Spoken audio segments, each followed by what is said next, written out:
Hello and welcome to a quick review of the Pulsar Stream Vision 2 app and the menu of Pulsar thermal devices.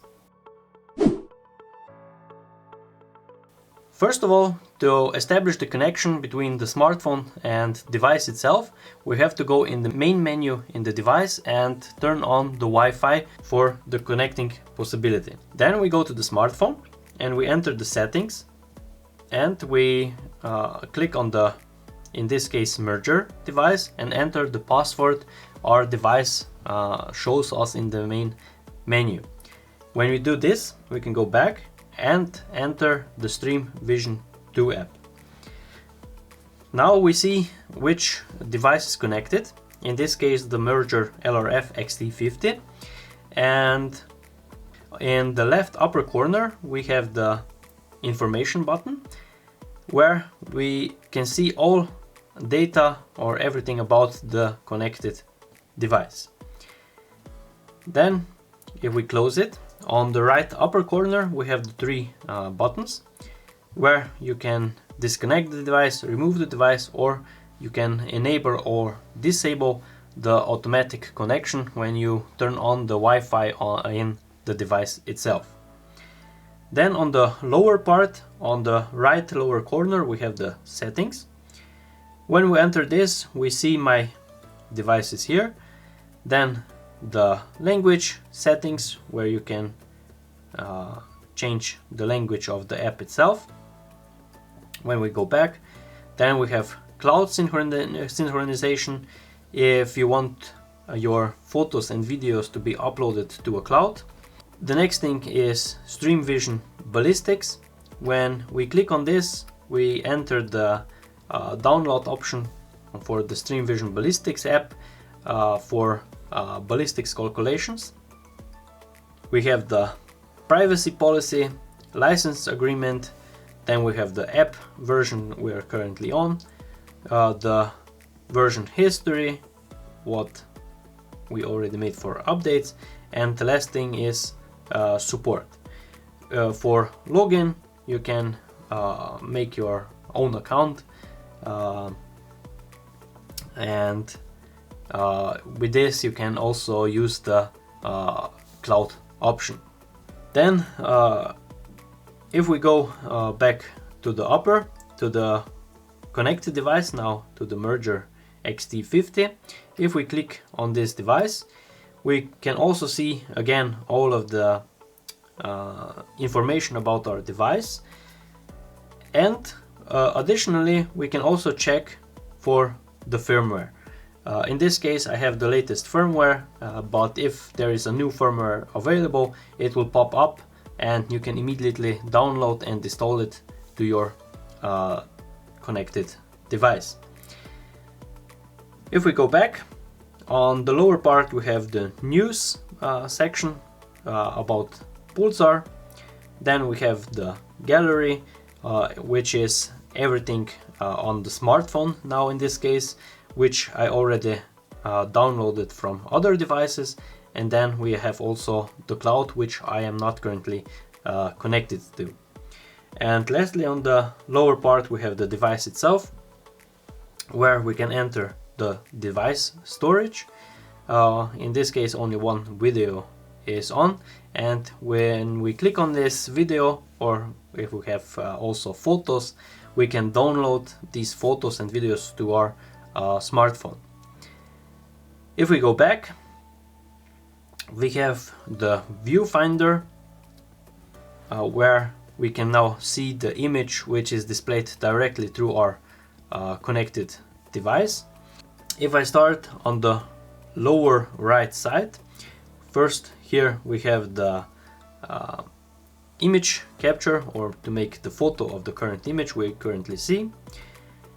Then in the middle part we have this red button to start or stop the video recording.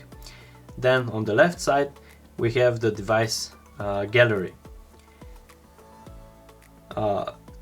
On the upper side we have the palette, which you can here change the palette of your thermal device. So white hot, black hot, red hot, and so on. If we go back, then we have the amplification level, which is normal,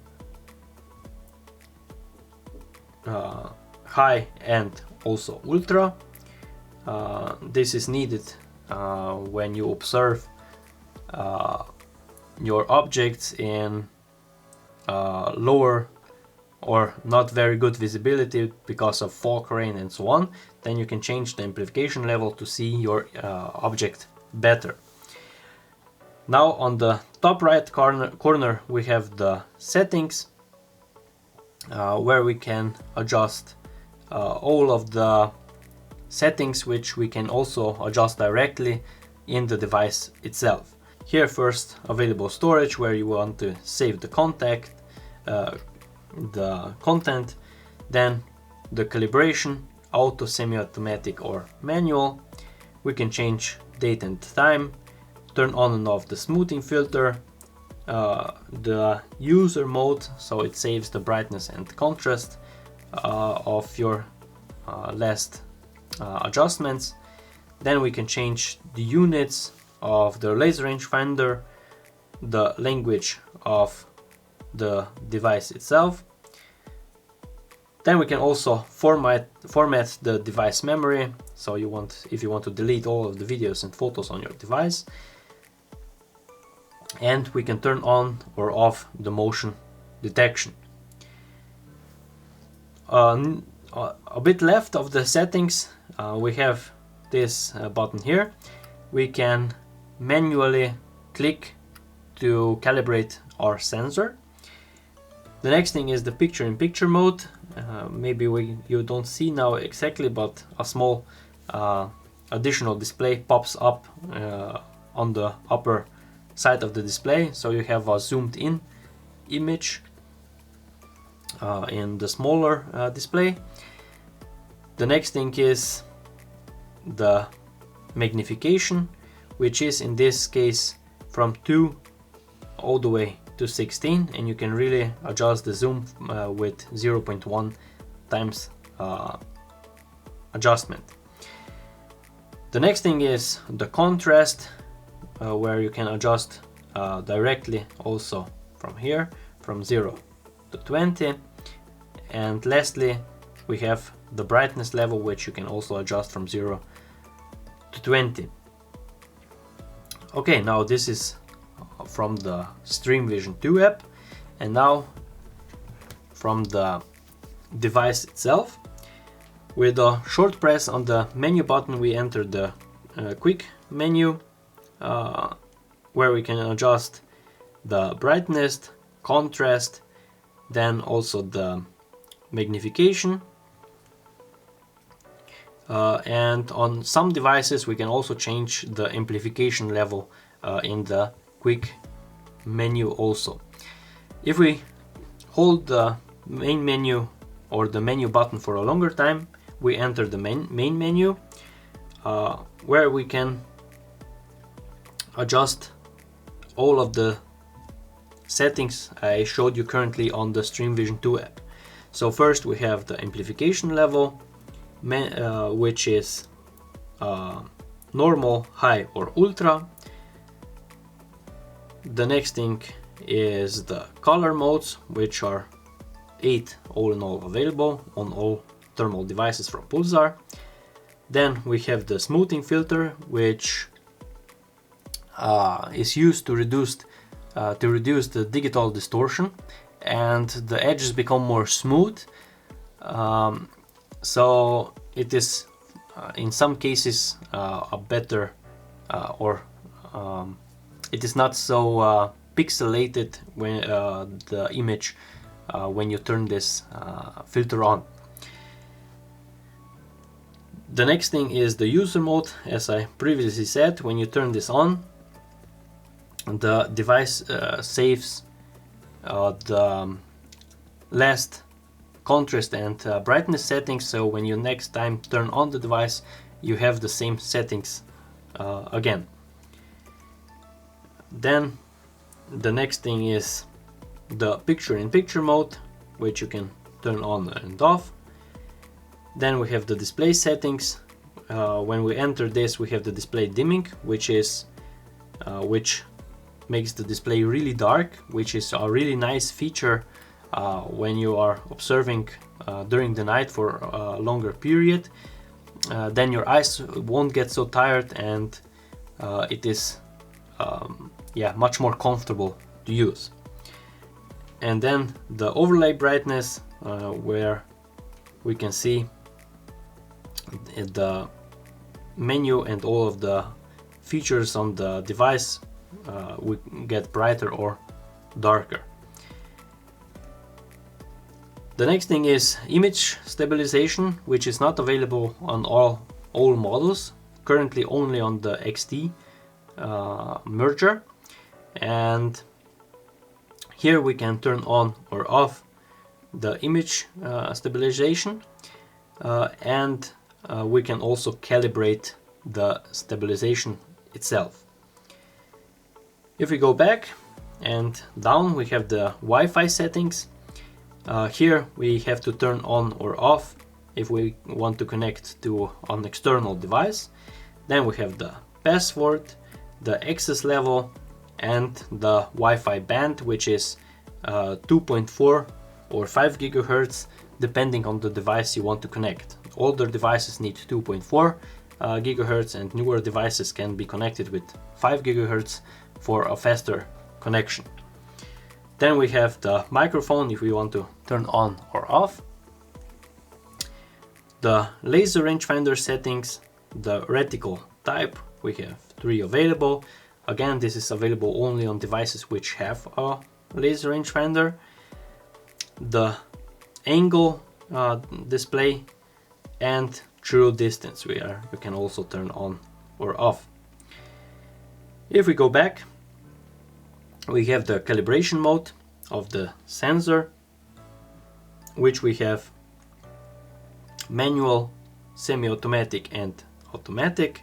If we go back, we have the general settings, where we can adjust the language, date, time, the units for the laser rangefinder, the proximity sensor if the device has one or not. Currently only the merger devices have one. If you have a merger, I would recommend you have this feature always on, because it saves battery life. The next one is the video compression. If you turn on, the device compresses the photos and videos, so you can store a lot more of them on the device itself. Then the automatic shutdown option, so you can turn it also on or off, which I would also prefer. If you forget the device on, the device turns automatically off to save some battery life. The next thing is default settings. With this you can reset the entire device to your default settings, like when you purchased the device. And the last thing is format, if you want to delete all of your photos and videos of the device.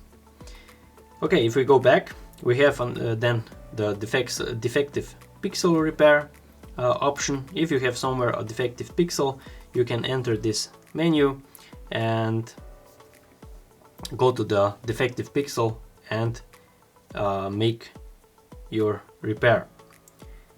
Now if we go back, then we have restore default pixel map if you want to restore to the previous before you make some defective pixel repairs. And if we go back, we have the device information, again everything the same like in the app itself, and this is actually it. So it is a very user-friendly and very easy to understand menu, and also the app itself is also very user-friendly. Okay, this is it. I hope I covered everything about the app itself and about the menu of thermal devices. And as I said, not all of them feature the same features, so some of them are not displayed in your current device. Okay, thank you for watching. If you enjoyed, please like and subscribe, and thanks for watching.